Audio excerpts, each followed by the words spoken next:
प्यारे दोस्तों, स्वागत है आपका एक बार फिर ज्ञातवा में। और आज हम व्याकरण का अगला चैप्टर शुरू कर रहे हैं जो कि है शब्द। आपने पिछले चैप्टर में पढ़ा था वर्ण किसे कहते हैं, वर्ण क्या है। अब वर्ण भाषा की सबसे छोटी इकाई है और वर्णों से मिलकर बनते हैं शब्द। अब ये शब्द क्या हैं, इनके प्रकार क्या हैं, इनका क्या वर्गीकरण है, इनका व्याकरण में क्या महत्व है, ये सब हम इस पाठ में समझेंगे। हम जब बोलते हैं तो हम शब्दों के माध्यम से बोलते हैं, शब्दों से वाक्य बनते हैं और वही भाषा का पूर्ण रूप है। तो सबसे पहले समझते हैं शब्द है क्या। 3 शब्द लेते हैं, पुस्तक, फूल या पर्वत। अब ये जो 3 शब्द हैं, पुस्तक, फूल और पर्वत, ये सभी विभिन्न वर्णों के मेल से बने हैं। जैसे पुस्तक प, उ, स, त, अ, क, अ, तो ये हो गया पुस्तक। अब जब हम बात करते हैं फूल, फ, उ, ल, अ, फूल। पर्वत प, अ, र, व, अ, त, अ, पर्वत। ये शब्द हैं क्योंकि इनका एक निश्चित अर्थ है। जब आप पुस्तक, फूल या पर्वत पढ़ते हैं तो आपके दिमाग में इसी समय एक चित्र आ जाता है। पुस्तक बोलते ही पुस्तक का चित्र आता है, फूल बोलते ही फूल का चित्र आता है, पर्वत बोलते ही पर्वत का चित्र आता है।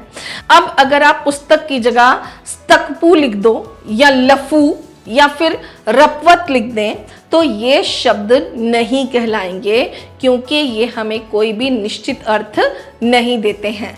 अतः वर्णों का सार्थक समूह ही शब्द है। तो इसकी परिभाषा क्या हुई? वर्णों का वह सार्थक समूह जिसका निश्चित अर्थ हो शब्द कहलाता है। शब्दों को 4 आधार पर बांटा गया है। पहला उत्पत्ति के आधार पर, दूसरा बनावट के आधार पर, तीसरा प्रयोग के आधार पर और चौथा अर्थ के आधार पर। सबसे पहले हम समझते हैं कि उत्पत्ति के आधार पर शब्दों के कौन से प्रकार हैं। उत्पत्ति का मतलब है कि शब्द कैसे बने, उनका सृजन कैसे हुआ, उनकी जो है वो शुरुआत कहाँ से हुई। इस आधार पर शब्द के 4 भेद होते हैं, तत्सम, तद्भव, देशज और विदेशी। अब सबसे पहले समझते हैं तत्सम शब्दों को।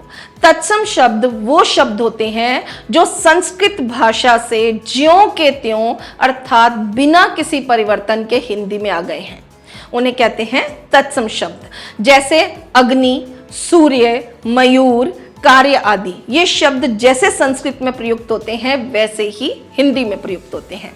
दूसरा है तद्भव शब्द। जो शब्द संस्कृत से हिंदी में परिवर्तित होकर आते हैं यानी उनका रूप थोड़ा सा बदल जाता है, वो कहलाते हैं तद्भव शब्द। जैसे आग, मोर, सूरज। अब अग्नि अगर हम बोलते हैं तो वो संस्कृत का तत्सम शब्द है, आग जैसे ही बोलेंगे वो तद्भव हो जाएगा। मयूर बोलते हैं तो वो तत्सम शब्द है, लेकिन जैसे ही हम उसको मोर बोल देते हैं वो तद्भव हो जाता है। सूर्य बोलते हैं तो वो तत्सम शब्द है, पर जब वो सूरज हो जाता है तो वो तद्भव शब्द हो जाता है। तो आप समझ सकते हैं कि तत्सम शब्द जो हैं वो संस्कृत से ज्यों के त्यों हिंदी में आए हैं, पर तद्भव शब्द जो हैं वो हिंदी के अनुसार उनमें थोड़ा बहुत परिवर्तन आ जाता है और उनका हिंदीकरण होके वो नए रूप में आ गए हैं। अगला आपका आता है तीसरा देशज शब्द। देशज शब्द वो होते हैं जो विभिन्न क्षेत्रीय भाषाओं से हिंदी में आ जाते हैं। हमें पता है भारत एक बहुभाषी देश है जिसमें बहुत सारी भाषाएं बोली जाती हैं। बहुत सारे क्षेत्रों में हर थोड़ी देर बाद भाषा में शब्द बदल जाते हैं। हरियाणा में अगर हिंदी बोलेंगे तो हरियाणवी के शब्द आ जाएंगे, आप राजस्थान में हिंदी बोलेंगे तो राजस्थानी के शब्द आ जाएंगे, आप अगर भोजपुरी हिंदी बोलेंगे तो उसमें भोजपुरी के शब्द आ जाएंगे। इसी तरह से जो क्षेत्रीय भाषाओं के शब्द हिंदी में आते हैं वो कहलाते हैं देशज शब्द। जैसे खिचड़ी, पगड़ी, हवा, खटपट, ये जो शब्द हैं ये देशज शब्द हैं क्योंकि ये स्थानीय भाषाओं से हिंदी में आए हैं। चौथा है विदेशी शब्द। जो शब्द विदेशी भाषाओं से हिंदी में आकर हिंदी भाषा का अंग बन गए हैं उन्हें विदेशी शब्द कहते हैं। कुछ हम उदाहरण लेते हैं अंग्रेजी से, doctor, college, train, motor, pen, bank आदि। ये वो कॉमन शब्द हैं जो हम हर जगह सामान्य रूप से सुनते हैं। अब देखिए अरबी से मरीज, अमीर, वकील, सुबह, कमीज, गरीब आदि। अब अगर फारसी की बात करें तो नमक, औरत, आदमी, गंदगी, दुकान, ये वाले जो शब्द हैं ये फारसी के हैं। और यहां तक कि चीनी से भी शब्द हमारी भाषा में आए हैं, चाय, लीची, तूफान और पटाखा आदि। तो इस तरह से हम समझ सकते हैं कि हिंदी भाषा वो उदार भाषा है जिसने बहुत बड़े दिल के साथ सिर्फ देश ही नहीं बल्कि विदेशी भाषाओं के शब्दों को भी आत्मसात किया है।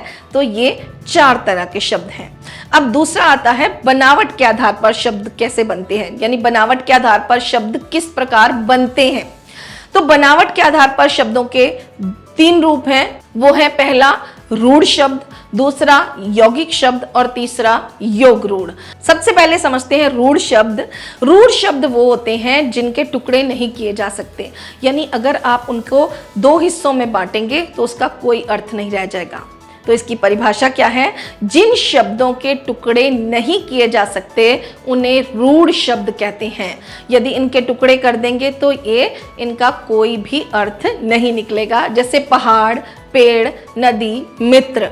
यदि इन शब्दों को आप मित को अलग कर दो और त्र को अलग कर दो तो इसका कोई मतलब नहीं है। न को अलग कर दें, दी को अलग कर दें, कोई अर्थ नहीं है। पे और ड़ को अलग कर दें तो इसका कोई भी अर्थ नहीं है। तो यानी रूढ़ शब्द वो हैं जिनको आप अलग नहीं कर सकते। दूसरे शब्द हैं यौगिक शब्द। यौगिक शब्द आप नाम से ही समझ सकते हैं, 2 शब्दों के योग से बनने वाले शब्द कहलाते हैं यौगिक शब्द। यानी 2 शब्दों के योग से बने सार्थक शब्दों को यौगिक शब्द कहते हैं और इनके टुकड़े किए जा सकते हैं। जैसे विद्यालय, हमने संधि में पढ़ा था, विद्यालय विद्या प्लस आलय। रसोई घर समास में आता है रसोई प्लस घर। महानगर महा प्लस नगर। पुस्तकालय पुस्तक प्लस आलय। तो जो शब्द अलग करके जिनसे 2 अलग अलग शब्द बनाए जा सकते हैं वो होते हैं यौगिक शब्द। योग रूढ़ शब्द। योग रूढ़ शब्द क्या होते हैं इन्हें समझते हैं। 2 शब्दों के मेल से बनने वाले ऐसे शब्द जिनसे शाब्दिक अर्थ के स्थान पर किसी अन्य अर्थ का या विशेष अर्थ का बोध हो उन्हें योग रूढ़ शब्द कहते हैं। जैसे नीलकंठ, नील प्लस कंठ, इसका मतलब है नीला है कंठ जिसका, अर्थात शिव जी। कमल नयन, कमल प्लस नयन यानी कमल के समान नयन है जिसके, अर्थात भगवान विष्णु। दशानन, दश प्लस आनन यानी 10 है आनन जिसके, अर्थात रावण। तो ये होते हैं योग रूढ़ शब्द।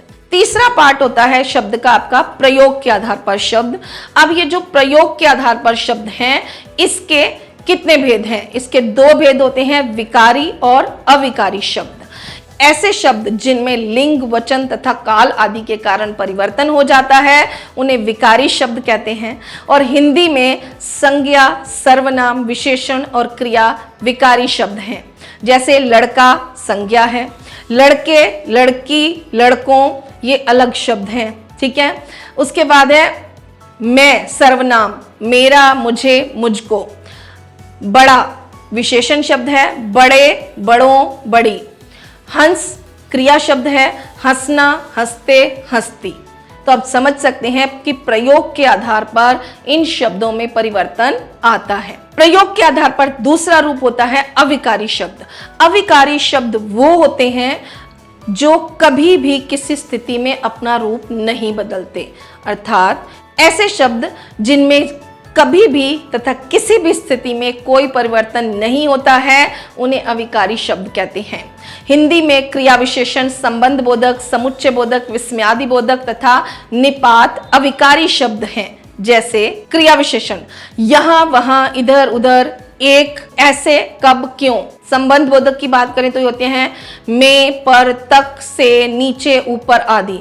समुच्चय बोधक 2 वाक्यों को जोड़ने वाले, परंतु, बल्कि, और, इसलिए, क्योंकि आदि। और विस्मयादि बोधक हाय, अरे, आहा, वाह, बाप रे, ये जो शब्द होते हैं ये हमेशा अविकारी शब्द होते हैं। अब अगला आता है आपका चौथा, अर्थ के आधार पर शब्दों के कितने भेद हैं। तो अर्थ के आधार पर शब्दों के 4 भेद होते हैं, पर्यायवाची, विलोम शब्द, अनेकार्थी और एकार्थी शब्द। ऐसे शब्द जिनके अर्थ में समानता हो उन्हें पर्यायवाची कहते हैं, जैसे आंख, नयन, नेत्र, चक्षु आदि। विलोम शब्द वो होते हैं जिनके अर्थ बिल्कुल विपरीत या उल्टे होते हैं, जैसे न्याय, अन्याय, रात, दिन, सच, झूठ आदि।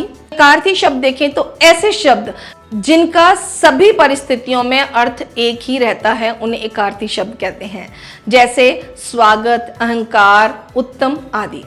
अनेकार्थी शब्द वो होते हैं जो परिस्थिति के अनुसार बदल जाते हैं, जैसे उत्तर, जवाब, दिशा, वार, दिन, आक्रमण। ये शब्द जिस परिस्थिति में बोले जाते हैं उसके अनुसार अपना रूप बदल लेते हैं। साथ ही शब्दों के दो और भेद होते हैं, सार्थक और निरर्थक। सार्थक शब्द वो होते हैं जिनका अर्थ होता है, जैसे काम, लड़का, भोजन आदि। और निरर्थक शब्द वो होते हैं जिन शब्दों का कोई अर्थ नहीं होता।